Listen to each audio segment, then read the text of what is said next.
Hello students, आज मेरे पास थोड़ी से कुछ सुविधाएं नहीं है, तो इसलिए मैं पेपर पर ही कुछ चीज़ों को आपको दिखा रहा हूँ।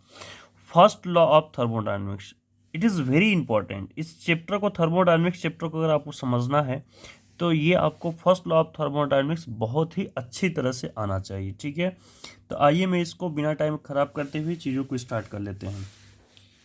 देखिए, अगर हम बात करते हैं, जैसे मान लीजिए कि हमारे पास कोई कंटेनर है और इस कंटेनर में ये पिस्टन लगा हुआ और ये पिस्टन मूवेबल पिस्टन है।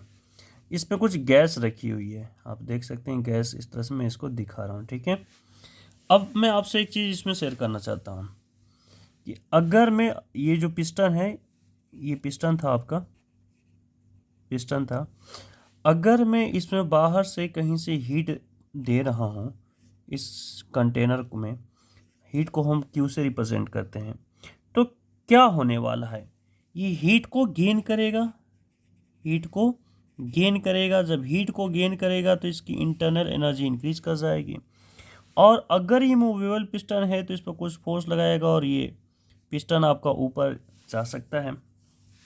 तो जब ये पिस्टन ऊपर जाएगा तो कुछ वर्क डन होगा, तो वर्क डन जब होगा तो उस वर्क डन में क्या होगा, वर्क डन जब होगा तो वहाँ पर एनर्जी का लॉस होगा, एनर्जी लॉस हो जाएगी, एनर्जी लॉस हो जाएगी। अब ध्यान से समझिए चीज़ों को।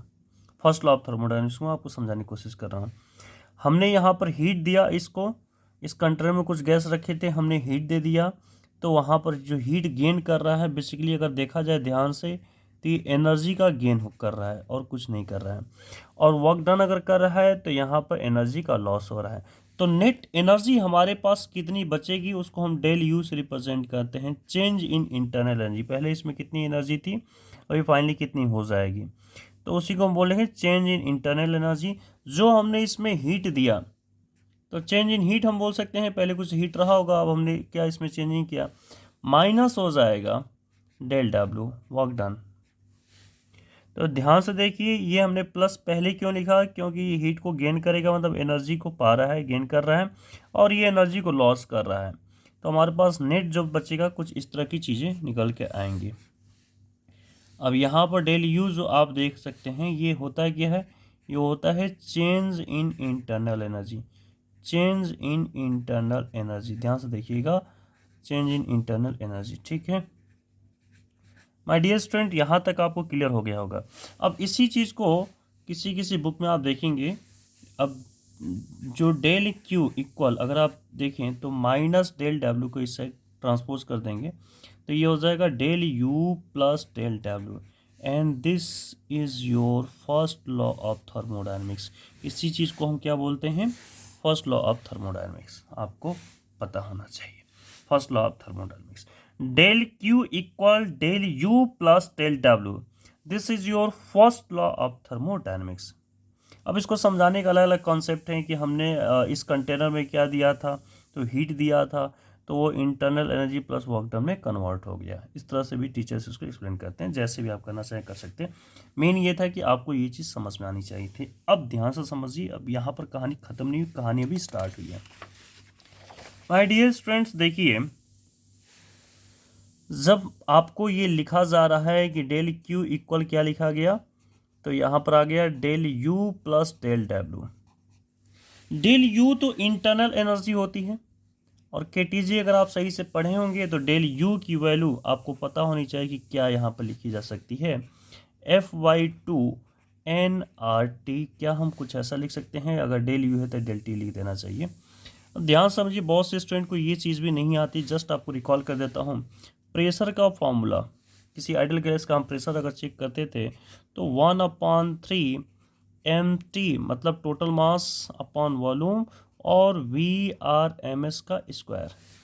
और काइनेटिक एनर्जी पर यहीं अगर बात कर लेते हैं, काइनेटिक एनर्जी, तो काइनेटिक एनर्जी क्या होती है, हाफ MV², M का मतलब टोटल मास, और VRMS यहाँ पर ऐसा था।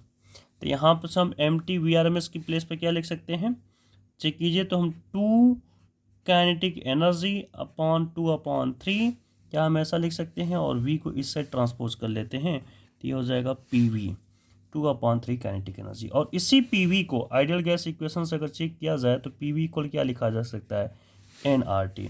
किसी पीवी के प्लेस पर हम लिख दिया था nRT इक्वल क्या हो जाएगा 2/3 काइनेटिक एनर्जी। अगर आप यहाँ से काइनेटिक एनर्जी को कैलकुलेट करेंगे तो ये हो जाएगा 3/2 nRT। और अगर आपको सही से याद होगा तो यही काइनेटिक एनर्जी अगर किसी आइडियल गैस का प्रेशर की बात हम जब कर रहे थे आपको केटीजी में, अगर आप मेरा वीडियो नहीं देखें तो देख सकते हैं, बहुत अच्छा वीडियो है। तो किसी भी एक साइड हम लेते हैं, यहाँ पर प्रेशर निकाल लेते हैं, ये जो प्रेशर हमारे पास P=1/3 रो VRMS जो आ रहा था, इसी चीज़ के बारे में बात कर रहे हैं। तो यहाँ पर जो टोटल इंटरनल एनर्जी हुआ करती थी, टोटल इंटरनल एनर्जी है वो किसके equal, potential energy plus kinetic energy. और आपको पता है कि there is no interaction force, क्योंकि बहुत दूर दूर होते हैं, तो जब कोई फोर्स ही नहीं होता तो पोटेंशियल एनर्जी वहाँ पर क्या हो जाती है, जीरो। तो सिर्फ और सिर्फ काइनेटिक एनर्जी। तो जो टोटल इंटरनल एनर्जी है वो किसकी इक्वल हो जाती थी, काइनेटिक एनर्जी। तो इसलिए हम इसी को U लिख देते हैं। और ये मोनो एटॉमिक गैस के लिए बात हुआ था, जो यहाँ पर 3 लिखा गया था। डिग्री ऑफ फ्रीडम आप चेक करेंगे, डिग्री ऑफ फ्रीडम को F से रिप्रेजेंट करते हैं। मोनो एटॉमिक गैस के लिए जो होती है, मोनो एटॉमिक गैस के लिए जो होती है, मोनो एटॉमिक गैस के लिए होती है degree of freedom 3। Diatomic gas के लिए क्या होती है, डाई एटॉमिक गैस के लिए जो होती है वो होती है आपकी 5। इसके बाद ट्राई एटॉमिक गैस की अगर बात करें तो लीनियर अगर है तो 5 हो जाएगा, नॉन लीनियर है तो 6 हो जाएगा। इस पर हम बातें करेंगे। तो अब ध्यान से समझ लेते हैं। अब 3 को रिप्लेस हम कर लेते हैं F से, degree of freedom F/2 nRT। अगर आपको U नहीं पता था तो U मैंने यहाँ पर कर लिया, ये U। अब आप देख सकते हैं कि यहाँ पर डेल U की जगह पर तो F/2 nR और यहाँ पर डेल T कर लेंगे, नो प्रॉब्लम। तो सर मेरे पास U तो चेंज नहीं होगा, U तो हमारे पास इंटरनल एनर्जी यही रहेगी, लेकिन जो वर्क डन है ये तो प्रोसेस के ऊपर डिपेंड है ना। ये कौन सा प्रोसेस हमारे पास, टोटल इस चैप्टर को अगर आप पढ़ रहे हैं तो आपको कुछ आइडियाज़ होने चाहिए, पता होना चाहिए कि 4 टाइप के प्रोसेस होते हैं। कौन कौन से प्रोसेस होते हैं मैं एक बार लिख देता हूँ, पहले आपको एक्सप्लेन भी कर लेता हूँ। उन्हीं चारों प्रोसेस के बारे में एक्सप्लेन करेंगे। फर्स्ट प्रोसेस का नाम होता है आइसोथर्मल प्रोसेस। क्या नाम होता है, आइसोथर्मल प्रोसेस। आइसोथर्मल प्रोसेस में क्या होता है कि जो हमारा टेम्परेचर होता है वो कांस्टेंट होता है, जो टेम्परेचर होता है वो कांस्टेंट होता है। इसके बाद सेकेंड प्रोसेस का नाम हम लिख रहे हैं आइसोकोरिक प्रोसेस। आइसोकोरिक प्रोसेस में क्या होता है कि जो हमारी वॉल्यूम होती है वो होती है कांस्टेंट। वॉल्यूम क्या होती है, कांस्टेंट होती है। थर्ड प्रोसेस के बारे में अगर बात करें तो हम बोलेंगे आइसोबैरिक। देखिए बार जो होता है ना वो प्रेशर का ही एक है यूनिट, आइसोबैरिक प्रोसेस। तो यहीं से आप पकड़ सकते हैं कि जो प्रेशर होता है थर्ड में आइसोबैरिक प्रोसेस में वो क्या होता है, वो आपका कांस्टेंट होता है। फोर्थ जो बात करते हैं वो किस टाइप की प्रोसेस है, एडियाबैटिक प्रोसेस। किस टाइप की प्रोसेस है, एडियाबैटिक प्रोसेस। अगर एडियाबैटिक प्रोसेस में आप चेक करें तो जो एक्सचेंज ऑफ हीट हो वो ज़ीरो होता है, there is no exchange of heat. उसी प्रोसेस का नाम क्या है, एडियाबैटिक। थोड़ा कुछ समझने के लिए जैसे थर्मस का एग्जांपल हम ले लेते हैं कि वहाँ हीट ना तो बाहर जाता है ना ही उसकी हीट अंदर आता है। तो ये 4 टाइप के प्रोसेस है और इन्हीं 4 टाइप के प्रोसेस में वर्क डन पर हम बात करेंगे। जो हम वर्क डन यहाँ पर देख रहे हैं, ये देखिए वर्क डन DW। यहाँ पर डेल Q क्या था आपको पता होना चाहिए कि सर ये तो हीट है, तो चेंज इन हीट के बारे में बात कर रहे थे। तो del Q equal del U internal energy हमारे पास आ चुकी है। अब सिर्फ और सिर्फ वर्क डन बात करेंगे। अलग अलग प्रोसेस में अलग अलग वर्क डन होंगे, क्या कुछ होंगे, इन्हीं 4 के बारे में अगर एनालिसिस कर लेंगे तो आपको आगे सारी चीज़ इस चैप्टर में जितनी भी चीज़ है, इस चैप्टर का जान मान के चलिए वो सारा कुछ खत्म हो जाएगा और बहुत ईजी है। लेकिन इन सबको समझने के लिए सबसे पहले एक हम बेसिक कॉन्सेप्ट आपको सिखाने जा रहे हैं, work done by A gas. Work done by A gas, किसी गैस के द्वारा क्या वर्क डन होगा उस चीज़ को आप देखिए, ध्यान से समझ में आ जाएंगी चीज़ें। तो मान लीजिए कि आपके पास ये कोई कंटेनर है और ये मूवेबल पिस्टन है, ठीक है। चीज़ों को समझने के लिए ऐसा रखते हैं। अब ध्यान से समझिएगा, इनिशियल वॉल्यूम V आई थी और ये थोड़ा सा गैस जो है एक्सपेंड करना चाहती है और थोड़ी फैल रही है, ऊपर जा रही है, तो इस पिस्टन को ऊपर लेके चली गई कुछ ऐसे, और ये थोड़ा सा डिस्प्लेसमेंट हुआ जिसको हमने नाम दिया dx। क्या नाम दिया, dx।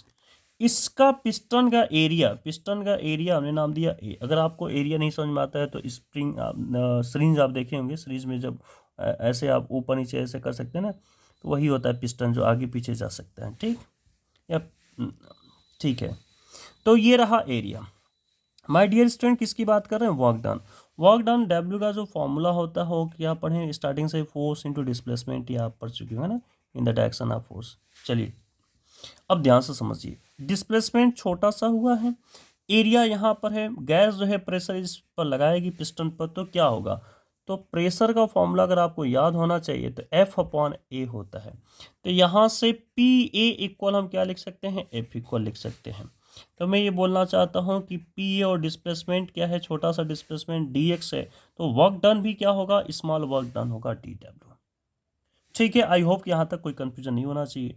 अब अगर हम कंप्लीट वर्क डन निकालना चाहते हैं इस प्रोसेस में, तो इंटीग्रेशन कर लेंगे। और ध्यान से ज़रा देखिए, जब एरिया और डिस्प्लेसमेंट का मल्टीप्लाई है तो क्या इसको मैं वॉल्यूम लिख सकता हूँ, dv 110% लिख सकते हैं। और कंप्लीट वर्क डन के बारे में बात कर रहे हैं तो इंटीग्रेशन का साइन लगाएंगे। इनिशियल वॉल्यूम वी आई थी और फाइनल वॉल्यूम कुछ एक्सपेंड होकर फैल गई, जितनी भी हो गई हो, वी एफ हम उसको कर लेंगे नाम। तो ये यहाँ से कैंसिल आउट हो जाएगा। हमारे पास जो फाइनल जो फॉर्मूला बच गया वर्क डन का, डब्ल्यू इक्वल वो क्या बच रहा है? Integration of V I V F P D V. ये आपको वर्क डन का अगर फॉर्मूला आ गया तो अब सारी चीज़ें आपको समझ में आ जाने वाली हैं, इसमें कोई कंफ्यूजन वाली बात नहीं है। चलिए माय डियर स्टूडेंट्स, अब आगे का प्रोसेस हम स्टार्ट करते हैं। तो सबसे पहले हम किसके में बात कर लेते हैं? आइसोथर्मल में। ठीक है, जो मैं ये आपको बता रहा हूँ इस सीट पर, मेरी बात ध्यान से समझ लीजिए कि ये सारी चीज़ें आपको SC वर्मा में एज इट इज़ मिल जाएंगी। ठीक है, कुछ चीज़ें मैं एडिशनली कुछ ऐड करूँगा, कुछ चीज़ें नहीं मिल पाएंगी, उसके लिए दूसरी कुछ बुक्स आपको प्रेफर करनी पड़ जाएगी, पर मोस्टली चीज़ें SC वर्मा से मैं इसको उठा रखा हूँ। ठीक है, चलिए आइए देखिए। तो वर्क डन की हम बात करें तो ना, work done in an isothermal process of an ideal gas, है ना। जो हम गैस ले रहे हैं वो भी कौन सी गैस ले रहे हैं? Ideal gas. ये काफ़ी कुछ हमने इस पर डिस्कस कर रखे हैं, तो अब इस पर डिस्कस नहीं करेंगे। तो work done in an isothermal process of an ideal gas, ध्यान से समझिए। वर्क डन का फॉर्मूला अभी अभी हमने निकाला था, क्या निकाला था? पी डी वी, इंटीग्रेशन होगा वी इनिशियल से वी फाइनल। तो यहाँ पर P इक्वल क्या लिखा जा सकता है? आइसोथर्मल प्रोसेस को पहले ध्यान दीजिए, जिस प्रोसेस के बारे में बात करेंगे वहाँ पर उसको आप पहले फोकस कर लीजिएगा। मैंने बोला था कि यहाँ पर टेम्परेचर जो होता है वो क्या होता है? कांस्टेंट होता है। Very good. अब यहाँ पर P को हम V के फॉर्म में कन्वर्ट करने की कोशिश करेंगे, तभी तो हमारा इंटीग्रेशन हो जाएगा। तो PV इक्वल nRT, ये बेसिक फार्मूला आप आइडियल गैस इक्वेशन इसको बोलते हैं, आप पढ़े होंगे। तो यहाँ से P इक्वल हम क्या लिख सकते हैं? तो nRT अपॉन V, क्या हम लिख सकते हैं? इस चीज़ को हम यहाँ P के प्लेस पर रिप्लेस करेंगे। तो माय डियर स्टूडेंट्स हो जाएगा ये nRT अपॉन V इनिशियल से V फाइनल, नो डाउट। अब ध्यान से देखिए, n नंबर ऑफ मोल्स है, R यूनिवर्सल गैस कांस्टेंट है, T टेम्परेचर यहाँ कांस्टेंट है। तो ये ऊपर जितनी भी टर्म्स दिख रही हैं ये कांस्टेंट है। जब कांस्टेंट टर्म है तो इसको हम बाहर कर सकते हैं, इसमें कोई डाउट नहीं है। ठीक है, अगर हमने इसको बाहर कर लिया तो ये dV अपॉन V इनिशियल से V फाइनल। अब आई होप कि इस चीज़ का फॉर्मूला आपको पता होगा इंटीग्रेशन का। dx अपॉन अगर x लिखा हुआ है मीन्स ये नेचुरल लॉग बताता है, नेचुरल लॉग x होता है। यहाँ पर मैं प्लस C लिखना चाहिए, पर यहाँ पर जो डेफिनिट इंटीग्रेशन है इसलिए हम नहीं लिखेंगे। अब ध्यान से देखिए, nRT मैं इसको लिख सकता हूँ लॉग, क्या लिख सकता हूँ? V। लेकिन V लिखने का कोई मतलब नहीं है क्योंकि मैं डायरेक्ट लिखना चाहता था, पर चलिए आपको दिखा देता हूँ। V फाइनल और V इनिशियल, V फाइनल में से V इनिशियल जब माइनस करेंगे तो ये कुछ ऐसा दिखाई देगा, V final minus V initial log में। इसका एक फार्मूला होता है A माइनस B, अगर लिखते हैं तो फार्मूला होता है A अपॉन B। तो यहाँ से लॉग हम कर लेंगे VF अपॉन VI।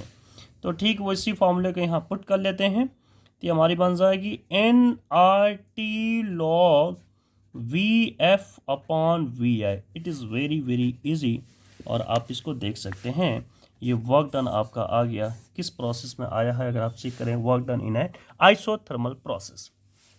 अब सिर्फ आइसोथर्मल प्रोसेस से काम होगा नहीं, हमने बात किया था चारों प्रोसेस के बारे में हम डिस्कस करेंगे। इट मे बी कि वीडियो बहुत ज़्यादा लंबा होने वाला है, पर आपको पेशेंस रखना होगा अगर आप सीखना चाहते हैं तो।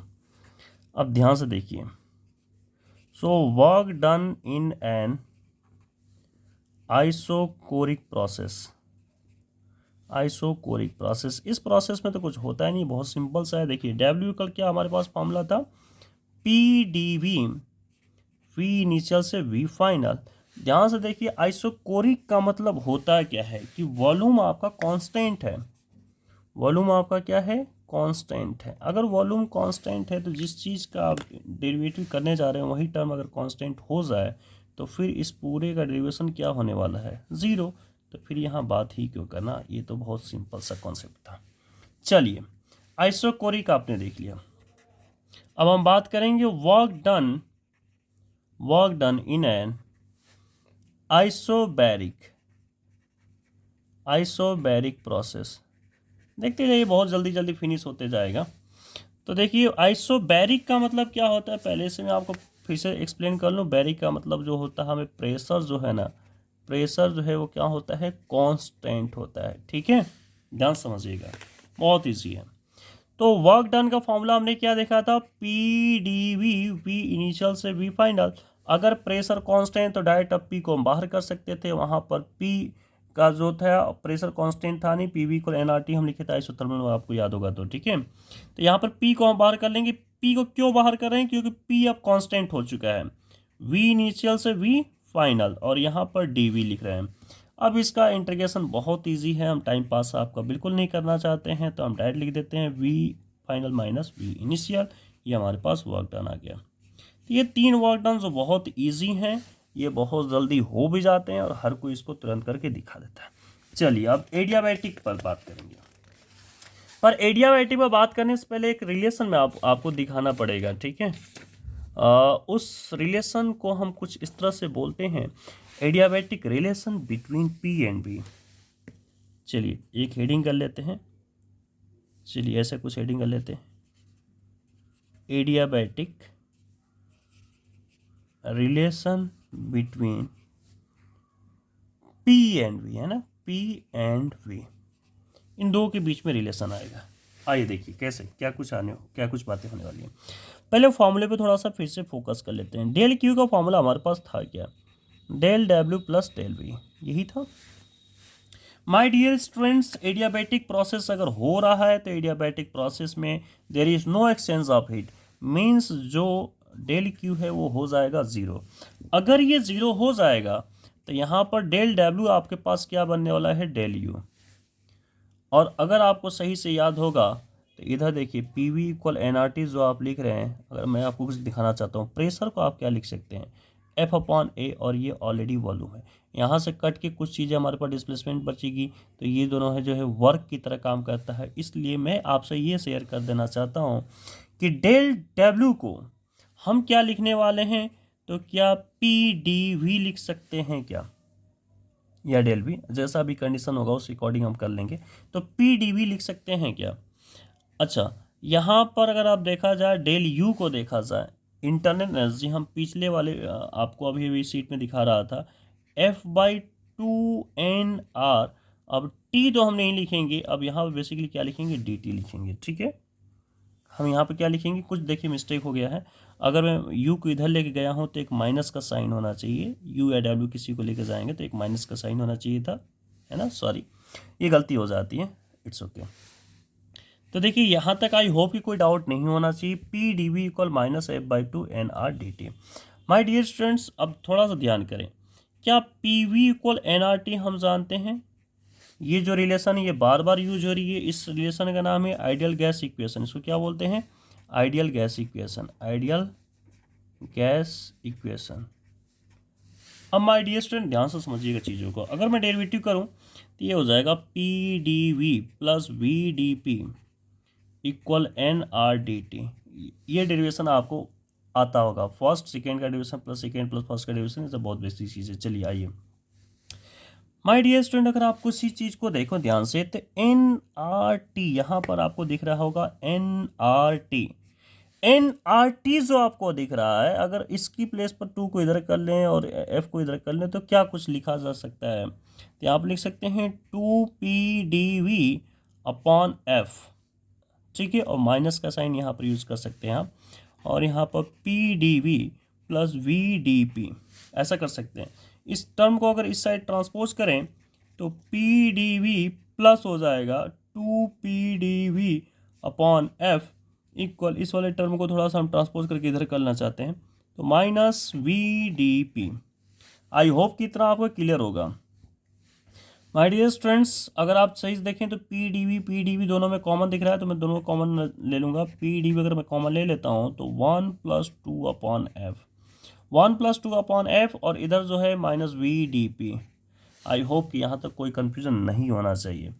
इस चीज़ को हम कुछ लिखेंगे, क्या लिखेंगे, हम इसको गामा ले लेते हैं। ये गामा क्या है, आगे हम बहुत सारी बातें करेंगे इस पर अभी यहाँ पर बस इसको समझना है कि इसको गामा लिखेंगे। Gamma equal CP upon CV भी होता है, वो सब बाद में देखेंगे। अब माय डियर स्टूडेंट्स कुछ चीज़ों को दिखाना चाहता हूँ मैं आपको।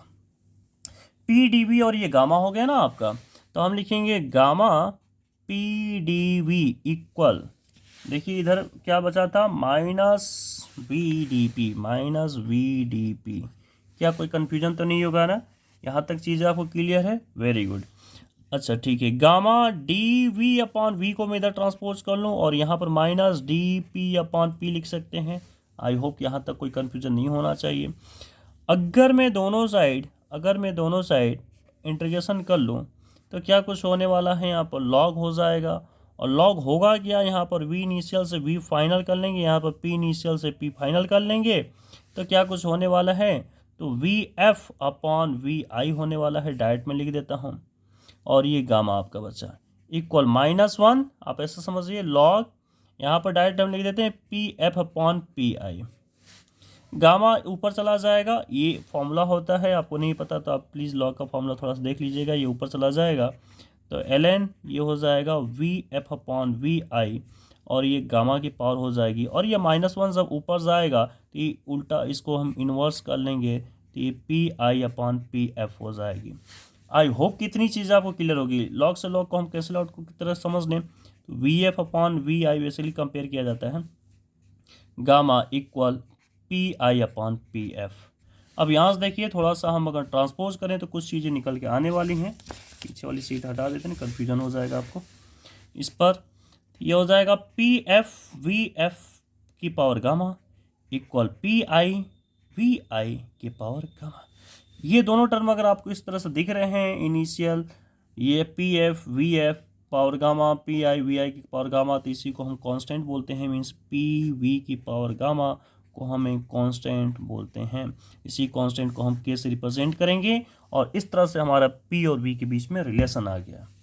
ठीक है माय डियर स्टूडेंट, खत्म नहीं हुई चीज़ें, अभी तो हमारे पास चीज़ें हैं। वर्क डन के अकॉर्डिंग में कुछ आपको बताना चाहता हूँ। ठीक है, अभी 23 मिनट का वीडियो हुआ है, आई थिंक कि देखते हैं कितने हो जाता है, आधे घंटे से ऊपर लगेगा।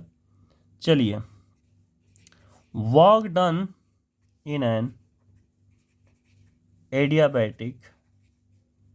Adiabatic process. हमने 3 प्रोसेस देख चुके हैं, एडियाबैटिक प्रोसेस को देखना था। तो एडियाबैटिक प्रोसेस में W इक्वल हमारे पास क्या कुछ फॉर्मूला है, PdV इंटीग्रेशन के साथ हम देखेंगे V इनिशियल से V फाइनल होता है ये फार्मूला। अभी हमने कुछ देखा था कि PV की पावर गामा इक्वल, हम इसको कांस्टेंट कोई टर्म K ले लेते हैं, तो यहाँ से P इक्वल क्या निकल के आने वाला है, तो K अपॉन V की पावर गामा निकल के आने वाला है सर, नोट प्रॉब्लम। ठीक है, तो अगर मैं P की प्लेस पर यहाँ पर K अपॉन V की पावर गामा DV, यहाँ पर V इनिशियल से V फाइनल लिख सकता हूँ, no problem. My dear students, K को अगर मैं बाहर कर लूँ तो यहाँ हो जाएगा V की पावर माइनस गामा DV, और ये V इनिशियल से V फाइनल हो जाएगा। अब ये सॉल्यूशन करना बहुत ही आसान है, फिर भी मैं आपको करके दिखा रहा हूँ। देखिए, अगर आपको याद होगा x की पावर n dx का फॉर्मूला क्या होता है, x की पावर n+1, और नीचे भी होता है n+1। उसी के बेस पर ये आपका हो जाएगा, मीन्स ये हो जाएगा v की पावर माइनस गामा +1, और फिर यहाँ पर मैं लिख लेता हूँ 1 माइनस गामा, बाहर निकाल लिया। ठीक है, और ये हो जाएगा v फाइनल और ये v इनिशियल। क्या आपको इतनी बातें समझ में आ रही हैं? अगर इतनी बातें समझ में आ रही हैं तो इसी को बेस पर हम आगे करने वाले हैं आपके। देखिए, तो हम लिख देंगे k अपॉन 1 माइनस गामा, और यहाँ पर v फाइनल लिखेंगे माइनस गामा प्लस 1 और minus v initial minus gamma plus 1 equal W। देखिए आप मैच करा लीजिए, कोई कंफ्यूजन तो नहीं है आपको, इसी से मैं इसको लिखा हूँ, ठीक है। के को अगर मैं अंदर कर लूँ माय डियर स्टूडेंट्स तो हो जाएगा 1 अपॉन 1 माइनस गामा, और ये के को मैं अंदर कर लूँ तो के वी एफ हो जाएगा minus gamma plus 1 minus K V initial minus gamma plus 1। I hope यहाँ तक कोई कंफ्यूजन नहीं होना चाहिए। के की प्लेस पर क्या लिखेंगे थोड़ा सा देखिए, मैं साइड में कुछ दिखा रहा हूँ आपको। मैं आपको बता रहा था कि पी एफ वी की पावर गामा, और ये आया था F equal P initial V initial की पावर गामा, और ये सब कांस्टेंट हो जाएंगे के। तो मैं के की प्लेस पर जहाँ फाइनल होगा वहाँ फाइनल लिखूंगा, जहाँ इनिशियल होगा वहाँ इनिशियल लिख दूंगा। ठीक है माय डियर स्टूडेंट्स, ये बहुत ही आसान सा प्रोसेस है, इसमें कोई कन्फ्यूजन नहीं होना चाहिए आपको। तो मैं बोल रहा हूँ कि यहाँ पर पी एफ लिखेंगे, यहाँ पर वी एफ लिखेंगे, वी एफ की पावर गामा लिखेंगे। अच्छा, इसको थोड़ा सा मैं ब्रेक कर देना चाहता हूँ। जैसे एक्स की पावर ए प्लस बी अगर होता है तो एक्स की पावर ए इंटू एक्स की पावर बी हम लिख सकते हैं, उसी तरह से इसको ब्रेक कर सकते हैं। तो वी एफ की पावर माइनस गामा और वी एफ 1 तो लिखते हैं नहीं, छोड़ देते हैं। फिर वहाँ यहाँ पर सेम चीज़, पी के प्लेस पर पी इनिशियल वी इनिशियल की पावर गामा, और यहाँ पर वी इनिशियल माइनस गामा और V initial. My dear student देखेंगे तो ये चीज़ें आपस में कैंसिल होकर 1 देंगी, तो यहाँ पर आ जाएगा 1 अपॉन 1 माइनस गामा, और यहाँ बचेगा क्या, P F V F minus P I V I. This is your work done in adiabatic process. I hope कि इतनी चीज़ आपको समझ में आ गई होंगी, ठीक है। मोलर स्पेसिफिक हीट को भी चलिए कंटिन्यू कर लेते हैं। इसको हम सी से रिप्रेजेंट करते हैं। क्या होता है, बहुत सिंपल ही, हीट जो रिक्वायर्ड होती है, मान लीजिए कि आपके पास 1 मोल गैस है, और 1 मोल गैस को 1 डिग्री सेल्सियस, जैसे मान लीजिए कि 15 डिग्री सेल्सियस से अगर 16 डिग्री सेल्सियस में आप उसको 1 डिग्री सेल्सियस बढ़ाना चाहते हैं, तो जितनी हीट की रिक्वायर्ड होगी उसी का हम नाम दे रखें मोलर स्पेसिफिक हीट, या इसको मोलर स्पेसिफिक हीट कैपेसिटी बोलते हैं। अब एक चीज़ मैं आपको जो बताने जा रहा हूँ जो इंपॉर्टेंट है, ध्यान समझिए। मान लीजिए कोई सब्सटेंस आपके पास है ना, कोई सब्सटेंस है और आपने इसको हीट दिया, तो दो बातें हो सकती हैं, या तो इसका टेम्परेचर राइज कर जाएगा, या फिर इसके स्टेट में चेंज आएगा ना, change in state. Change in state का मतलब ये हुआ कि सॉलिड से लिक्विड में हो सकता है। तो जो हीट आप दे रहे हैं बेसिकली, ये जो क्यू है वो डायरेक्टली प्रोपोर्शनल होता है उसके चेंज इन टेम्परेचर के, ठीक है, अगर आप डेल क्यू की बात करें तो और यही डेल क्यू जो होता है मास के ऊपर डिपेंड करता है। आप जितना चेंज करना चाहते हो उतना हीट हमको देना होगा उस हिसाब से। क्या आप लकड़ी को जलाएंगे तो अलग हो जाए, पेपर को जलाएंगे तो अलग होगा, तो इस तरह से मास। अगर मैं इसको रिमूव करूँगा तो ये आ जाएगा एम एस डेल टी। इसको स्पेसिफिक हीट कैपेसिटी इसको बोलते हैं इसको। तो इसी से अगर मैं एन को रिलेट करूँ, नंबर ऑफ मोल्स को रिलेट कर लूँ, तो यहाँ पर डेल क्यू हमारे पास जो फॉर्मूला बन के आता है एन, और यहाँ पर मोलर स्पेसिफिक हीट सी और डेल टी, ये आपके पास एक रिजल्ट निकल के आ रहा है। अब देखिए ध्यान से समझिएगा, यहाँ पर भी वो 4 प्रोसेस फिर से हमको देखनी पड़ेगी। वो कौन सी 4 प्रोसेस हैं? हमारे पास आइसोथर्मल है, एडियाबैटिक है, और आइसोकोरिक है, और ये सारी चीज़ें हैं। तो देखिए यहीं पर फटाफट देख लेते हैं। ये जो आप देख रहे हैं मोलर स्पेसिफिक हीट, ये बेसिकली प्रोसेस डिपेंड है, इसलिए किस प्रोसेस पर क्या होगा उस चीज़ को हम बात करेंगे, ठीक है। तो चलिए आइए सबसे पहले देख लेते हैं कौन सा प्रोसेस देखें, आइसोथर्मल प्रोसेस। कौन सा process? Isothermal process. Isothermal process, अब देखिए सी इक्वल क्या बनेगा, del Q upon N del T, क्या ही बनेगा ना, फॉर्मूला भी अभी आपने देखा था, डेल क्यू इक्वल जो फॉर्मूला देखे थे वो क्या देखे थे, एन सी डेल टी। तो आइसोथर्मल है तो टी बोल देते हैं। आइसोथर्मल प्रोसेस में क्या होता है, टेम्परेचर कांस्टेंट होता है, मतलब डेल टी की जो वैल्यू आएगी ये आ जाएगी 0। अगर ये हो जाएगी 0 तो आपको पता है कि समथिंग अपॉन 0 की वैल्यू होती है इन्फिनिटी, तो सी टी की जो वैल्यू आ जाएगी वो हो जाएगी इन्फिनिटी। इसके बाद हम जो बात करेंगे कौन सा बात करेंगे, एडियाबैटिक प्रोसेस। किस प्रोसेस के बारे में बात करेंगे, एडियाबैटिक प्रोसेस। एडियाबैटिक प्रोसेस को ए से रिप्रेजेंट करेंगे। एडियाबैटिक प्रोसेस में डेल क्यू ही 0 हो जाएगा क्योंकि there is no exchange of heat, तो यहाँ पर सी ए इक्वल हो जाएगा 0। अब हमारे पास दो प्रोसेस और बच गए, आइसोकोरिक प्रोसेस और कौन सा, आइसोबैरिक प्रोसेस। तो चलिए हम आइसोकोरिक प्रोसेस के बारे में बात करते हैं। आइसोकोरिक प्रोसेस, कौन सा प्रोसेस, आइसोकोरिक प्रोसेस। मेरी बात ध्यान समझिएगा, अब ये चीज़ें हो जाएंगी इंपॉर्टेंट आपकी। देखिए डेल क्यू का हम जो फॉर्मूला जानते हैं वो क्या जानते हैं, del W plus del U. अगर आप आइसोकोरिक के बारे में बात करेंगे तो वहाँ पर आपको पता है कि वॉल्यूम कांस्टेंट था, जिसकी वजह से डेल डब्ल्यू क्या हो गया था, 0 हो गया था। अब ध्यान से चीज़ों को देखिएगा और समझिएगा। डेल यू की प्लेस पर मैं क्या लिखूंगा, F/2 N R T, T का मतलब डेल टी। उसी तरह से यहाँ पर जो डेल क्यू हम लिख रहे हैं तो क्या लिख रहे थे, एन सी। अब कोरिक में वॉल्यूम क्या है, वॉल्यूम क्या है आपका, वॉल्यूम आपका कांस्टेंट है ना, तो इसलिए यहाँ पर सी वी लिख देते हैं और यहाँ पर डेल टी लिखते हैं। माय डियर स्टूडेंट्स, इसका एक प्रॉपर नेम होता है, वो आपको पता होना चाहिए। उसको हम क्या बोलते हैं, molar specific heat at constant. क्या चीज़ कांस्टेंट, वॉल्यूम है ना, तो वॉल्यूम लिखेंगे, बहुत बड़ा सा नाम जाएगा, बट डोंट वरी।